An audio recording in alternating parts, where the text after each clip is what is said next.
Good evening, everyone, and welcome to Commandant's Corner. We try to do this once a month, sometimes even twice a month. Well, tonight's topic at 1900 on June 13th, tonight's topic is going to be a combined topic of Americanism, and the national historian is here with us. A wealth of knowledge.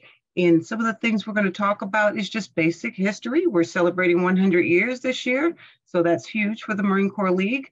And how to preserve those traditions, and that's why it pairs well with our Americanism. So I'm going to start real quick just by showing something, and this is going to be my segue into the historian. Greg, you are going to go first, so stand by for a second. This here, I don't know how old it is, but this is our mission statement. Members of the Marine Corps League join together in camaraderie and fellowship for the purpose of preserving traditions and promoting the interests of the United States Marine Corps, banding together those who are now serving in the United States Marine Corps and those who have been honorably discharged from that service, that they may effectively promote the ideals of American freedom and democracy, voluntarily aiding and rendering assistance to all Marines, FMF Corpsmen, former Marines, FMF Corpsmen, and their widows and orphans, and to perpetuate the history of the United States Marine Corps, and by fitting acts to observe the anniversaries of historical occasions of particular interest to Marines. Again, I think that has been rewritten, and I apologize for pulling up the last one at the last minute. But as you can see, I focused on certain words, traditions, history, all of these things that is the mission of the Marine Corps League. And with that being said, I'm going to introduce right now Greg C. Slees. Hold on, don't tell me. Sushelski. All right, I got a thumbs up. I knew you wrote it out for me in simple terms. So at this time, I'm going to hand it over to Greg. He's going to talk a little bit about what he does for the Marine Corps League and how he makes himself available for anybody who's interested in knowing some fun tidbits about the League. Go ahead, Greg. Evening, everybody. My name is Greg Sushelski. I'm a four-year Marine back in the late 70s, early 80s. I was raised in the Marine Corps. My dad was a gunny, but I enjoy history, and I've been a self-taught historian for the last 30 years at various different organizations. But this, now I'm focusing all my attention on the Marine Corps League, and I've been the national historian for a number of years. I can't remember exactly when I joined the national staff, but with the national celebrating their 100th anniversary, I want to try to go ahead and put together a booklet of sorts so that we can have a paper copy of something for reference material for future use. So I've been digging through all the old leathernecks. I've been digging through boxes that are stored in national archives up there in Virginia. And other than that, I've been just scrounging Marine Corps League memorabilia wherever I can find it. Sometimes it's easy to get, sometimes it's not, but I keep working at it and keep finding more and more stuff. So I'm looking forward to one day have a whole convention booklet collection for the Marine Corps League. Right now, we're back up to 1939, and we're missing a few years in between then and now, but I would really like to get some of them from the 30s and maybe the 20s if they had them, but it's scant history to find it, but every little bit helps. If anybody has any questions, feel free to ask, and if anybody wants to contact me, they can just send me an email. And it's very simple. I'm at LILSKI, that's little ski, at ec.rr.com. And I'm usually on the computer most of the day. So if I get an email from you, I'll try to help you out however I can. Can you repeat that email? I'm going to type it in the chat. All right. LILSKI, little ski, at ec.rr.com.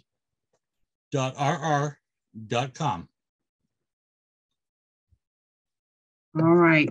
One thing that you shared with us, and I don't know if you're ready to disclose this before we actually started recording, is that something you'd like to share with everybody on board tonight?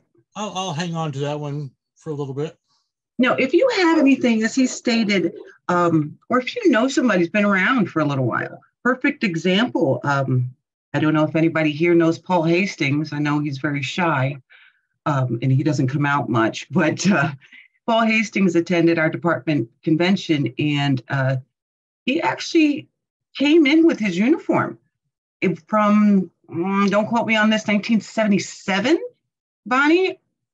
Do you remember? I see your head moving. I think it was somewhere in there.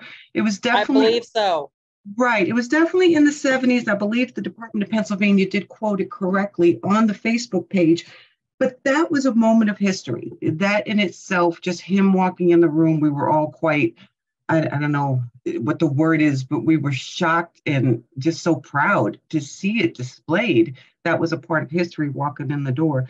So if you have anyone up in the years, our leaders, ask them any old photos, something they carried around, check their basements and attics. So right now, I'd like to open questions to Greg, what he might have in store for our national convention. That right there. He got tickets. That's a 1952 membership card. That's one of those little things I look for. Wow. Yep. But it's from 1952. So, I mean, let's see if I can get this thing to. Yeah, with the background, it's hard to capture that. Yeah, but that's one of the little things that I've got. I've got some other stuff. I mean, I've got a little pile of stuff right here, but it's like 1947 Miami convention ribbon. All kinds of interesting things. I'm going to try to get a display set up. I'm just trying to work through Angela and Sal to see if I can get a little bit of space in the hallway somewhere. I do believe one or both are on board. I don't know where we're at with that, but yeah, working together with them. Yep. If not, we'll pop a tent outside. We'll get you a spot, right? Go ahead, Bonnie. Well, I could tell you, I'm not much of a history buff, even though I'm the one doing the Americanism. But Chris will be all over that at convention. Okay. He loves history. He's sitting right here salivating. Hello. Hey, Chris. Hey. Well, good. That's a wonderful thing. But speaking of Hastings, he has donated material to the National Archives, for the Marine Corps League. So. Oh, good. Very good. Go ahead, James. I was just going to say, Greg's a real good resource for history. I'm the historian for my detachment department and really the division too, but I've gone to him for several things, and he was able to help me get some stuff and kind of fill in some blanks for some things. It's one of the hardest things to research is like, all the detachments from your state ever, and locations of stuff and like when things happened, and he was able to pull some stuff up from those boxes he's talking about, and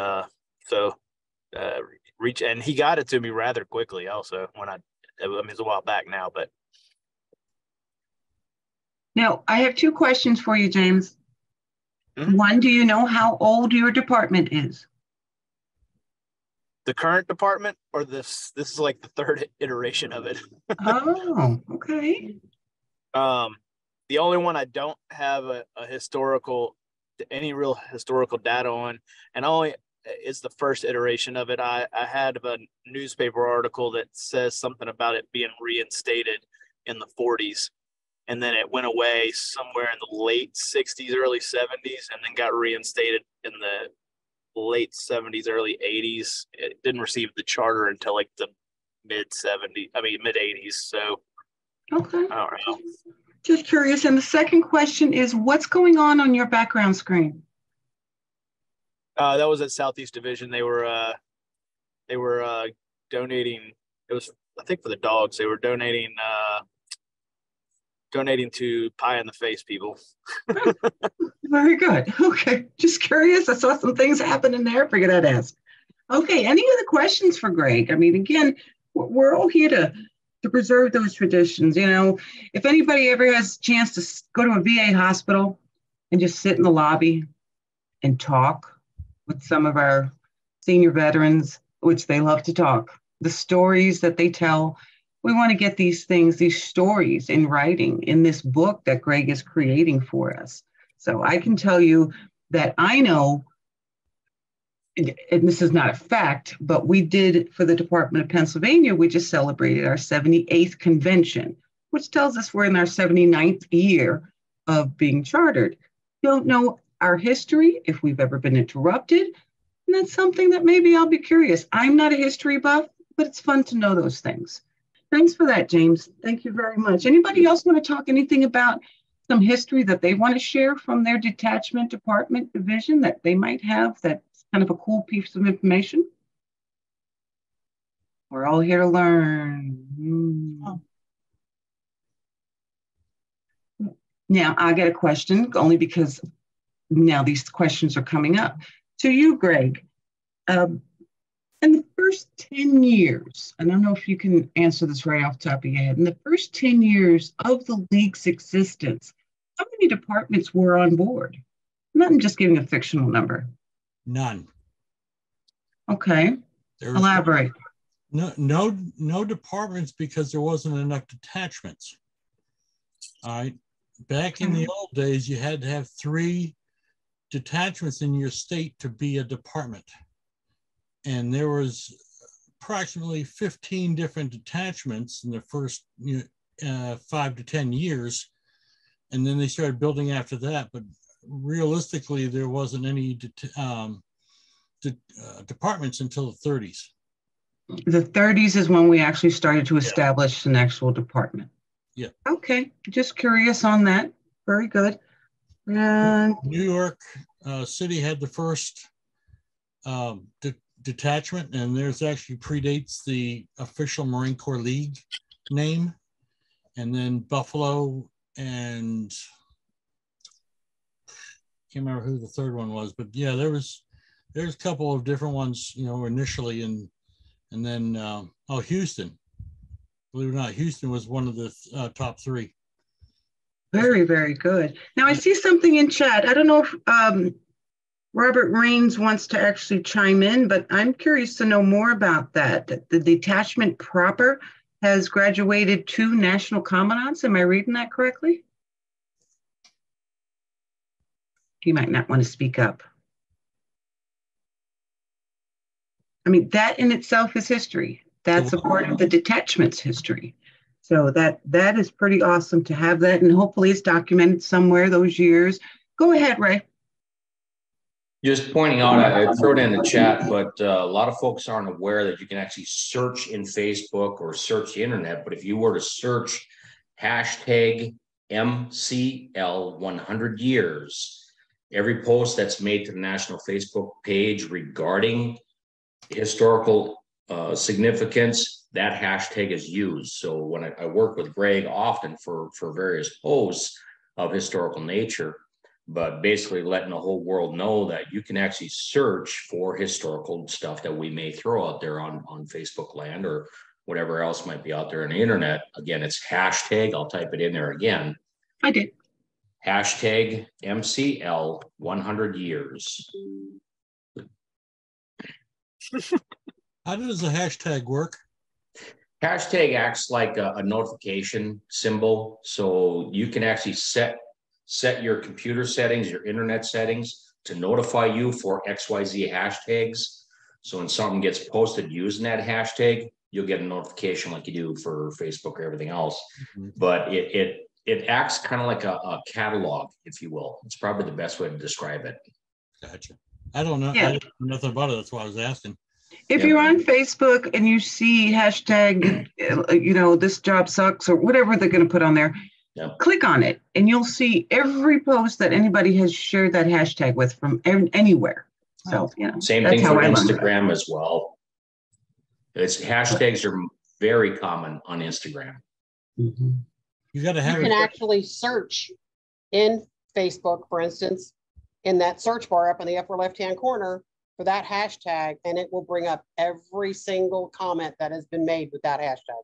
Yep, that's exactly what I just said. Exactly. You bet. That's And, right. and the internet.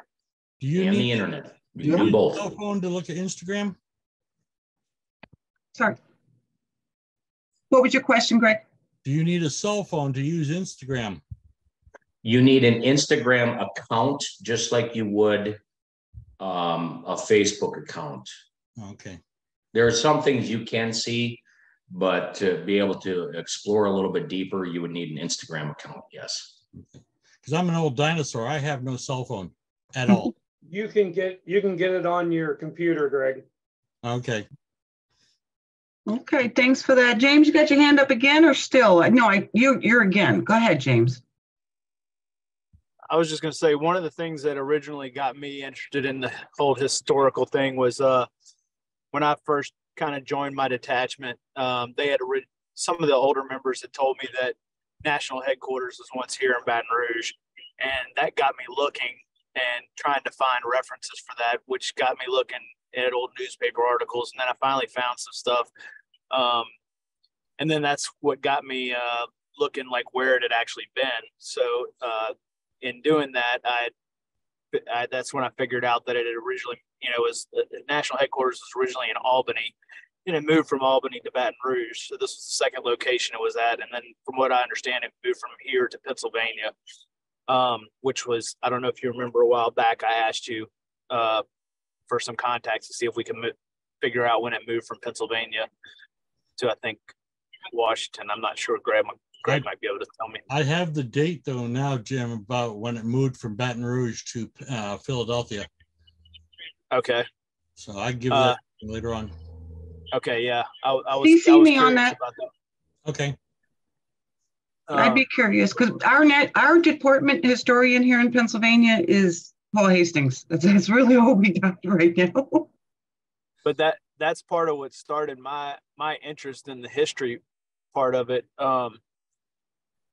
That made me start and then look back to see, okay, what do we not know about our department itself? Because our department had gone defunct for about 10 or 15 years, but it had once been national headquarters. That meant that there was at one time a pretty good, strong showing here. So I was like, okay, let me see what else I can find out. So I went back, and I mean, Louisiana's never had like a ton of detachments. The most I've seen was probably about 15 or so at one time, but I was able to identify over like 50 detachments throughout the history of the state. So, and a lot of them nobody had ever even heard of, but I found newspaper articles referencing them. So you can find a lot of things in old newspaper articles too. Like I went to newspaper.com, and you can buy a little subscription from them for almost nothing, and then just cancel it a month later or whatever. But you can do a lot of research that way too, on your own detachment. If you don't know that, or if you're a department historian, it's also a really good tool. Very good. Thanks for that, James. Ray, you got something else? Go ahead. Basically, it amplifies what James just said. Was 2014, I charted the first detachment in North Dakota in about 20 years. And subsequently, about 3 years later, more detachments in the department. But in that time span, also same thing, started digging. And I reached it when the Webb was national common at that time frame, or he was division common, vice common at that time frame. So working with him for historical information, because I'm a nerd that way too. But so this was 2014, and in my diggings, I come across a newspaper article, newspaper.com, of the town of Grafton, North Dakota, which is near Grand Forks, for those that need geography. But the town of Grafton now is approximately 500 population. Back then, might have been about 400 or 500 population. Newspaper article about their Marine Corps Elite Detachment, 1934. That was cool. That was interesting. And obviously for anyone else that has that same interest, it's a great resource, if only for your own department. But in the same breath, taking that same accumulation of information, get it to the historian, because what is not out there, and Greg, I don't know how much detail you have. I know there's a lot of documents need to be scanned, but there's not a true compilation of the history of every detachment within the Marine Corps League. All right, very good. This is good stuff. In closing on the historian portion of this Commandant's Corner, I'd like to ask anybody who would like to share their story. I'm going to share a story. I joined a detachment. I'll be right with you, Butch. I'm going to share a story. I joined a detachment when I first got into the League that was named after someone. It was the Bob Smith Detachment in Homelstown, Pennsylvania. And I asked several members there who Bob Smith was, and nobody knew. So after we call on Butch, go ahead and raise your electronic hand if you have a story about your namesake detachment. That would be fun to share as we close up this portion of the historian side. Go ahead, Butch. Victoria, the comment I made was that the Grand Strand Detachment down in Myrtle Beach, South Carolina, has had 2 national commandants come out of that one detachment. I don't know whether that's ever happened before or not, but it was John Kowalczyk and Dick Gore were the 2. Wow. Yeah, and it's great that you know that, the names, and I'm assuming you know the years as well. I mean, I'm not positive of the years, but John Kowalczyk was when we were out in Scottsdale, and he only did 1 year, and Dick Gore took over for him, and I believe Dick did 3 years. Okay, very good. I don't know if, again, I'm not the history buff, so, Greg, I hope you have that documented because that is pretty monumental. I think the Toohey brothers fit that same parameters. Jim and John Toohey, I think they both came out of the same, I know they came from the same state, but I think they came from the same detachment also. Good history coming in. Okay, Ray, I'm going to skip you for just a second and jump to Elio, give him a chance to chime in. Go ahead, Elio. Hello. Hello. I put a little note on a little chat note about myself as well. If you guys saw it, not only we know about the June 6, 1923 Marine Corps League 100th year, June 6, 1918 Devil Dogs, June 6, 1944 D-Day, but it's also this commandant's birthday, June 666. So 6666. So I'm pure devil dog. Okay. Absolutely. That is good history there. And I believe it was you that was, maybe it wasn't you, when we were on the MODD Commandant's Corner, you were going to create a pound or namesake or change the name. Yeah, tell us the story on that one. Yes, actually we're on our next meeting, which is the 29th of June. There came up 2 names now. One is the World War II veteran and Korea vet that passed away a couple year ago. His name is, he was a sergeant. It was Davis, James Davis Sr. He was one of the names that we're going to probably bring up. And the other one is Kovacs, that was a previous commandant for the Marine Corps League. They just came up. They wanted to try to nominate him as well as being as one of the names for the pound I'm trying to put together. Okay, very good. Yes, and that was discussed, and to everybody in the room, that when you do change a name to a namesake, make sure you preserve that story, who that person was, so 100 years later they have that story, and I don't have to ask who Bob Smith is. And if we gotta do that story, you gotta put a story together so everybody knows why, what, when, and where, and why we can put that name. Very good. But we also talk about the detachment history, right? So I have my little cheat sheet here on my detachment. So our detachment is named in honor of PFC Bruce W. Carter. USMC gave his life in combat to save several fellow Marines while serving with 8th Company and 2nd Battalion, 3rd Marines 3rd Marines Division in the Republic of Vietnam on 7th August 1969. In September 1971, he was presumably awarded the Medal of Honor for his gallantry in action. The detachment, formerly the Hialeah, Miami, Florida Detachment, was formed in the late 1940s.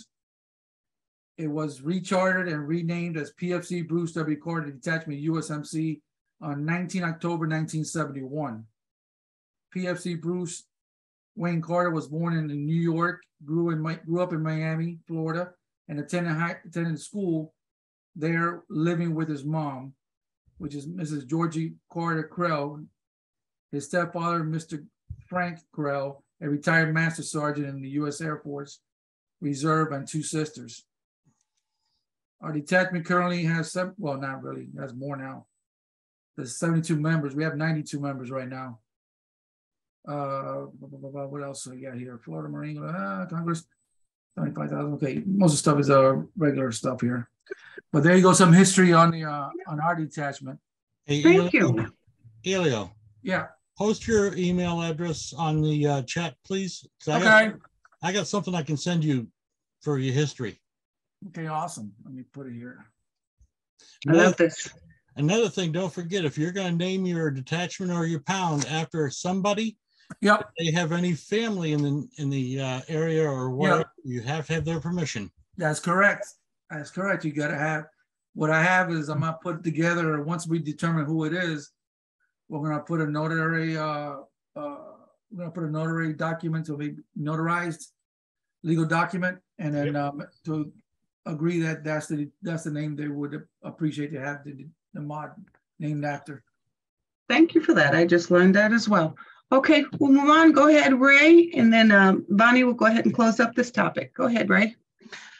Picking on another detachment in North Dakota in the town of Minot, which is right about in the center of the state. It was named after First Lieutenant John Joyce, who was a Vietnam, killed in action. He was assigned to K Company, 3rd Battalion, 26th Regiment, 7 months in country, died on April 17, 1969. And then his parents, as they were notified, and 2 days later, they received his Bronze Star. But the detachment up there actually meets on the anniversary of his death, lays a wreath, and I know there's other detachments that do that as well. But the interesting thing too, though, he still has members of his unit that will migrate to his hometown periodically to pay honor to him. Various reasons, his birthday or anniversary, his death, whichever it might be. So obviously he had a very significant influence in his brief time in the Marine Corps. Very good. Thank you for sharing that story, Ray. Go ahead, Bonnie. Bryce, you're on deck. Go ahead, Bonnie.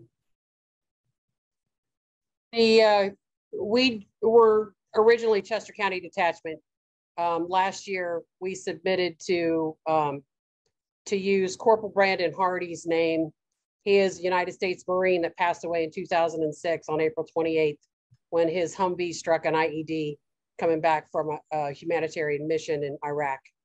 His parents have a Beers for Brandon on that date every year. And we attend several other events for him in his honor, probably about 3-4 times a year. All it takes is you fill out a form. It doesn't cost you a dime.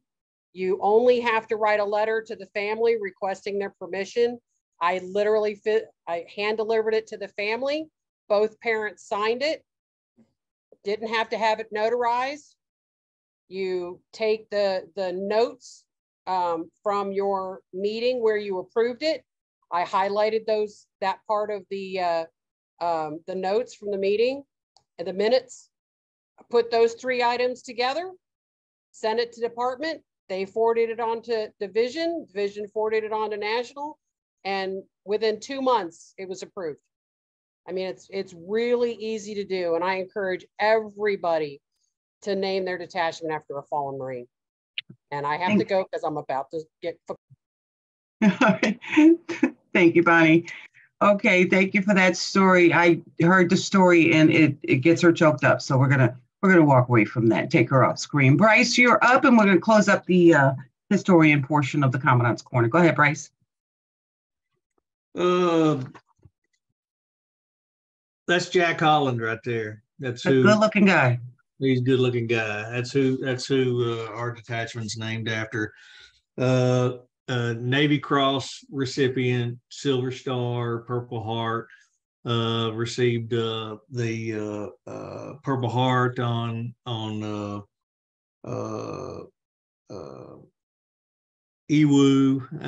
He got the Navy Cross, received the Navy Cross for actions on Peleliu.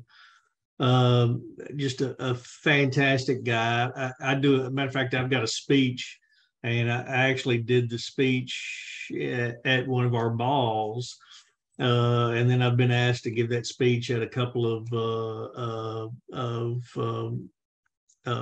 civic organizations. He was the Exchange Club Man of the Year one year back in the 70s. He came from a family of means. His family owned Holland's department store here in town. He went to Davidson College, and he majored in English. He was a big fella, but he didn't play sports. He was more interested in doing the college newspaper. And he enlisted in the Marine Corps right after graduation in June of 1941. And so obviously December of 41 completely changed his trajectory in the Corps.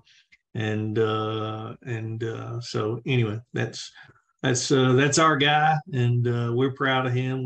He's buried in Hollywood Cemetery here in Jackson, and we lay a wreath there once a year. So yeah, we know our history. Very good. Thank you for that story, Bryce. It all helps. Greg, before we close up the historian side of this Commandant's Corner, is there anything you'd like to say in closing? I just appreciate everybody that's done, some history within their detachments, because it's important, and a lot of times you don't know what's been going on in the past because, there is no history. But like I've done with Jim and Ray, let me know what you need, and I'll start digging around and find you some tidbits. And, you can go from there because, once you get a few items and you start adding them together and get the whole picture, but it takes getting those first few puzzle pieces to start your journey. Very good. Thank you for that. And to Ray Morrell's point, and Bonnie touched on it as well, if you want to take a moment on social media using that hashtag to tell the story of your namesake for the detachment, I don't know how long hashtags will be around, but if they're around for another 20, 30, 50 years, or they get a little bit more popular, that's a way to look up things for, that type of thing. Thank you very much, Greg. Keep those histories, those traditions, preserve your everything that pass it on to, when you're mentoring someone, and we love to use that word mentor because we want to all be mentors and build great members moving forward. Make sure you talk to them, have offline chats, have social time, telling them who you are and why you are. Excuse me. And that is my segue into Americanism. When I first joined the League, it had been a good 3 or 4 years before I knew what people were talking about at a department convention or even a national convention. Hey, put your Americanism book in the back, an Americanism book. And I had no idea what this was. I'm not a history buff, so I didn't know. And again, I was not with a detachment that really mentored me, for lack of better words. So finally, I opened a book up and I said, oh, that's what this is. So with that being said, I'd like to ask anybody, and unfortunately, the Americanism chair did not RSVP to the invitation to tonight, but I did not want to cancel this topic of conversation as we are in the 100th year of our League. So I'd like to ask anybody here who is familiar with the Americanism program, whether it be at department level or national, and talk a little bit about how do you build these books? What's in them? Why are they in there? If they want to give us a brief synopsis, again, I don't have a VIP speaker per se to speak on this topic, and I'm accepting volunteers right now because I am not going to attempt to explain what these things are because I don't know. No volunteers, and this is why we're here. This is why we're here. I can talk a little bit if you'd like me to. I mean, I was Johnny Baker asked me last year if I would serve on the Americanism committee, and so last year was actually my first year of judging. So down in Florida was my first year of actually judging books, and it was an eye-opening experience for me. Personally, for me, I think the books are fantastic for your detachment because they're history books.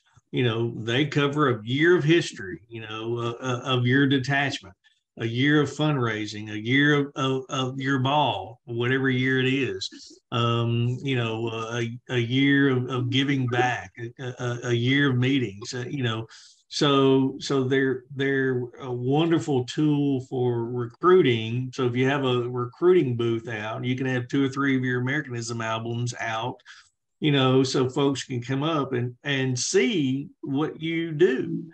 I mean, it's a great pictorial history of your detachment. And I don't know how, these Americanism album books, there's detachments that have been, chartered for 30, 40 years. Are there 30, 40 books out there, for a detachment that doesn't have a building, and they may meet at a barbecue joint or a restaurant? Where are those books kept? Or 10 here, 10 here. I don't know the answers to that, but they need to be kept centrally located, so you can search your history and see, from the beginning, how your detachment evolved, from, small charter detachment, to the size it is today. Very good. But in judging them, I was blown away at the talent that was, and time and effort that was put in to some of these Americanism album books. Some of the folks didn't read the guidelines on it. So I think the national guidelines, if you look at it, it says 2 pictures per event. And we subscribe to that when we do our detachment book, and that's the one we submit to national. But once it's graded and we get it back, we add all the other stuff that, because you can't do a ball, you can't have a section with a ball in it and only have 2 pictures. Right. Yeah, that's the rules. Right.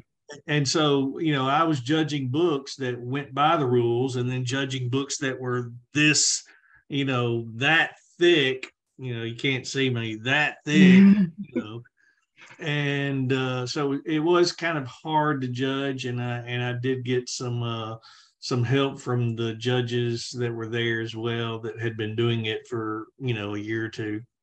Very good. And in the digital world, this is also something that move it onto up in the cloud, move it onto disk drives, things like that can be stored a little bit easier. Everybody likes the paper, but just for archival purposes, make sure they don't get lost in transit, especially if you don't have a home.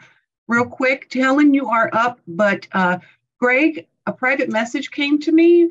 Please check your private messages as well as your email. There is somebody trying to contact you.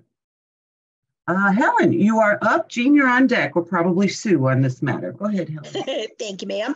I actually just changed my little background. One of the things that we have done, and our detachment has actually won the Gil Gray for the Americanism book. It was a couple of years ago.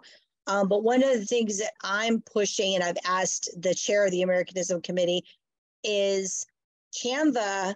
You can actually create the pages and then print them so that you're not having to print 70 pictures to pick, 5. But you know, we've done pretty well with Americanism. We've enjoyed the fact. Matter of fact, I have about 7 books that's sitting over in my corner that are in totes because I get to be the keeper of the books. But it's a great way to definitely promote. And I'm hoping that the digital, they'll still be printed versions, but we're creating them in a digital format so that we can also upload them to our websites and our Facebook and things like that, so we can highlight the projects we're working on. Very good. Thank you for sharing that. And I love the background picture. We'll talk more about that because I know nothing of this program. So I'm learning a lot right now, just calling on people to speak on my behalf so I can be quiet and listen. Thank you very much, Helen. Okay, go ahead, Sue and Bonnie, you're on deck. Yeah, Sue here. I am from the Department of Pennsylvania. I'm also on the National Committee. We talked about a little bit about this before we started recording when most of you probably weren't online, but I am not a chair of either. I was on a committee. My only duty was to ever show up and vote. We have a brand new committee in our department. Our chairperson decided to resign. Another committee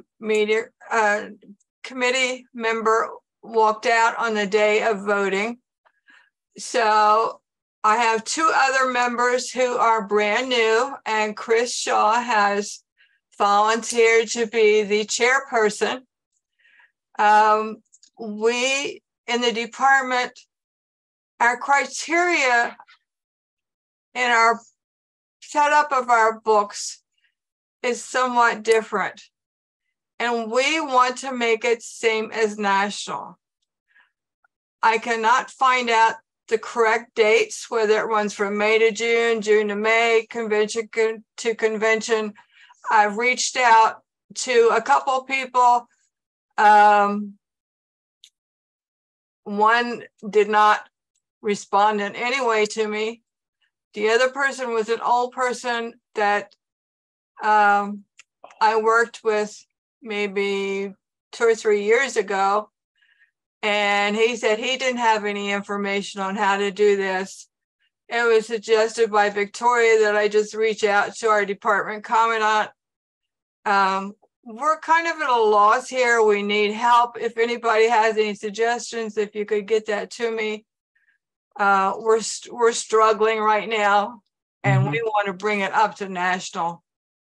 Yeah, I'll speak to this. Sometimes the dates on the judgings might alter, and this is just a guess, because department conventions are different, you know, so maybe the to and the from might have something to do with it. I understand that. Yeah, but yeah, we'll definitely get that, and I'm glad that you got that on the recorded session. We were talking about that prior to, but the Department of Pennsylvania is definitely, we're going to push this. We have to preserve our traditions, and we have to mirror national so that these books don't have to be altered to make it up to the national judging. Yeah, and we're just not being consistent, I don't think, on what we're doing, and we want to bring that up to date. I am so happy to hear that, and we'll work with you offline on that, ma'am. Thank you. Sounds like a plan, Stan. All right, Bonnie, and then don't know a name, but it's Moto G Play is on deck. Go ahead, Bonnie. Yeah, I'm echoing what Sue just said for the most part. The only instructions that I could find for Americanism were from 2021.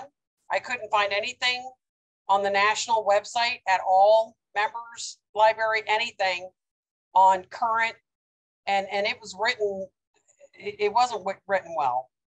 And we need to have clarification on judging, because we don't know, like, we assumed that, and I wasn't in on judging, Chris was, but we assumed, okay, Chris isn't allowed to judge my book for my detachment because he's in my detachment. Sue can't judge my book because Sue's in my detachment. So that left one person out of 3, because the 4th one walked out, of able to judge our book. So it was based on one person's judgment. So those kind of rules we need to have clarification on, because we we don't know. There's no, as far as I know, there's no guideline for judging. You know, how the judges are supposed to handle it in situations like that. So we just need clarification to make it more clear. That's all. All right. All right. We'll definitely work with you. Again, I'm learning a lot just in this session. And trust me, my notepad after becoming senior vice is on my 4th page. We'll get it done. I promise Pennsylvania is going to be where we need to be very, very soon. Thank you for that feedback, Bonnie. And Chris, thank you for stepping up, Chris. Appreciate you. Moto G Play, introduce yourself.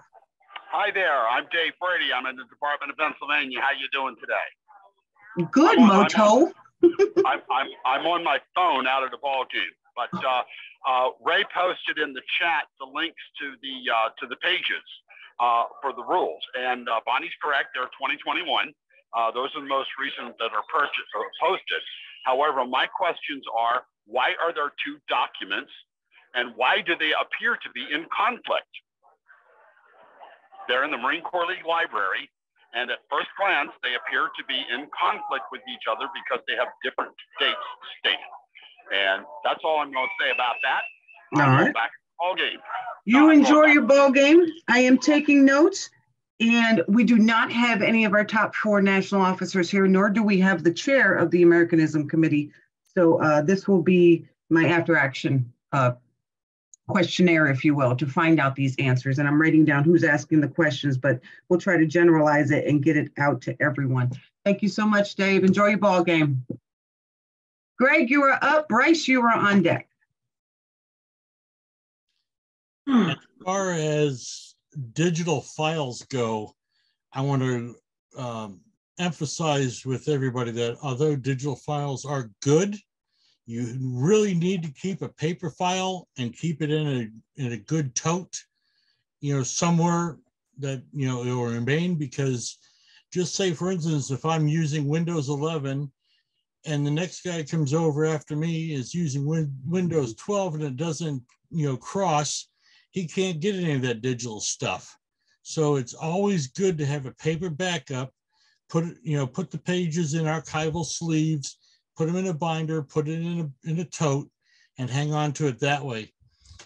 Changing subjects a little bit, as far as Pennsylvania goes, I purchased the estate of what was left of PNC Cody's, Patrick Cody, National Commandant from Pennsylvania, and I ended up with 8 banker boxes full of material from his estate. And all I had to pay was the postage to get it from Pennsylvania to my house. So if you need something from Pennsylvania, let me know. I might have it. I would appreciate that. We'll see what we can do. Thank you. My notepad's getting bigger. Okay, hang on, I'm writing this down. Thank you so much for that, Greg. Go ahead, Bryce, while I finish writing my notes here. Yeah, in being judge, on the committee when we were looking at the books, and again, in Florida was my first year doing it, my first year rolling onto this committee. We were all handed, it's a grade sheet, and you had all the sections and you graded them, and it was a scorecard kind of thing, and so. Even sharing that, in the Americanism rules, I hear that there's 2 sets and that they're conflicting and things like that. I'm just a committee guy. I'm not a chair or, a writer of rules. I'm of the belief that we have too many SOPs. There's probably one out there for how to wipe our tail. That's just kind of my pet peeve, but we'll try to do better. I'll see what I can do, with the chair and see if we can't get some of those things resolved with Victoria, your help, and the Big Four. Yeah. Thank you so much for that. Yeah, it needs work. A lot of things need work. It's not a rule book per se, but if we're not all doing it the same, then we're just, it's chaotic. So this is good information we're getting, and my notepad's getting bigger. Sue, you are back up. Come on in. Okay, well, I'm noticing in some of the chats, the first one says the administrative year of 1 June to May 31st. And if you go down to the bottom, it says for what the rules state, it is August to August. That is one of the things that's really bothered me. There was an addendum, but the addendum is not dated. And on the bottom of the addendum, it says the 12-month period to be covered is from one national convention, August, to the following national convention, August. You do not need to cover every month. And then it says underneath that, note, these rules apply to departments as well as detachments. So I don't know what the date on this was, if it come before or after the 2021. So it really need to get some verification. All right. And to Bryce's point, it's definitely a work in progress, if you will. It honestly, I had no idea. Again, I will always admit when I know nothing about something, I don't know everything about everything. And this is enlightening. This is why we have these Commandant's Corners. We need to hear from the memberships at all levels what needs to be fixed, corrected. So this is some good stuff. Thank you, Sue. You're welcome. All right. Go ahead, Jeff. You're up. Use your phone. Victoria.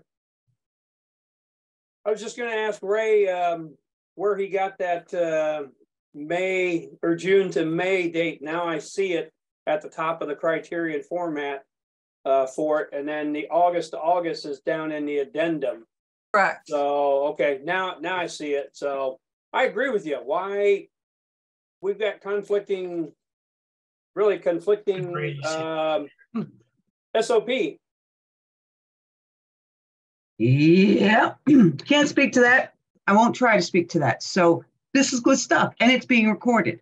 And this is stuff that is now going to go on the public YouTube. So do we want to make ourselves look bad? No, but we want to politely say, please advise, counsel, mentor us. You know, we need to know these things, and clarifications need to be made. So thank you for that, Jeff. Go ahead, Bryce. Let's close up this session. Go ahead. Okay, I was just going to say, you know, in judging last year, I don't think anybody looked at the dates. So, you know, don't get hung up on them, and don't get frozen and go, I can't do anything because I don't know the dates. Please don't do that.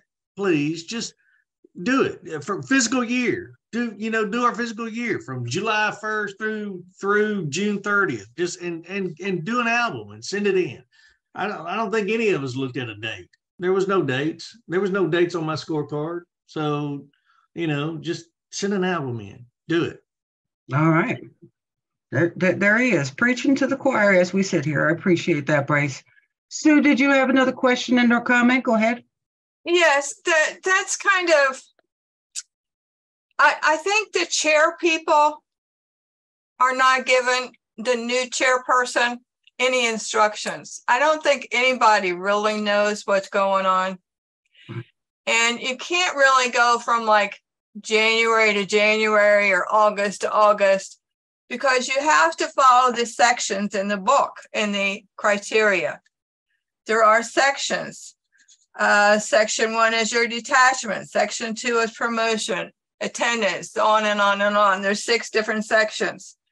So we really need to find out. I mean, you don't want to have a Memorial Day as your first thing. If it should be after the convention, which is in August, that would put Memorial Day at the end of the book. So I don't think the judges have time. If you get 10 books, the judges don't have time to go back and forth to see if they follow the directions correctly. Okay, well, I think we have established in this session, and I appreciate everybody's comments and concerns, we have established that it needs a little work. So a lot of this stuff, maybe we'll revisit a Commandant's Corner when after convention, once we can get, you know, I don't know if a new committee will be formed, a new chair, wherever it goes, but work has to be done. And that's pretty much where we landed on this topic of conversation.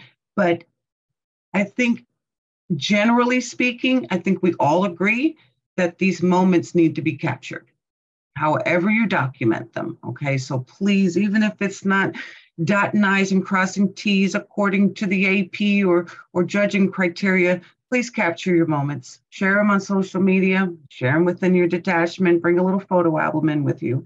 So with that being said, excuse me, grab my cheat sheet here. I am going to close this Commandant's Corner with the announcement of our next Commandant's Corner. We have we do have one coming up, and that is tentative. We have the newsletter. Newsletter was supposed to be, again, I have no RSVP on that, but I'd like to talk more about people's newsletters, what content to put in there, also the judging criteria. And that's going to be on June 22nd. Again, same that channel, same that login, same that password. So that is the 22nd. And then we're going to have 2 in July. And then we're taking a break in August. I think we'll all be pretty busy then. Please spread the word about the Commandant's Corners. We're enlightening each other. And hopefully we're enlightening the leadership as to, we're having a voice out there collectively. So thank you very much for attending. I'm going to stop this recording and we'll go into a little bit more unplugged social time. Semper Fidelis to everyone, and good night, Chesty, wherever you are.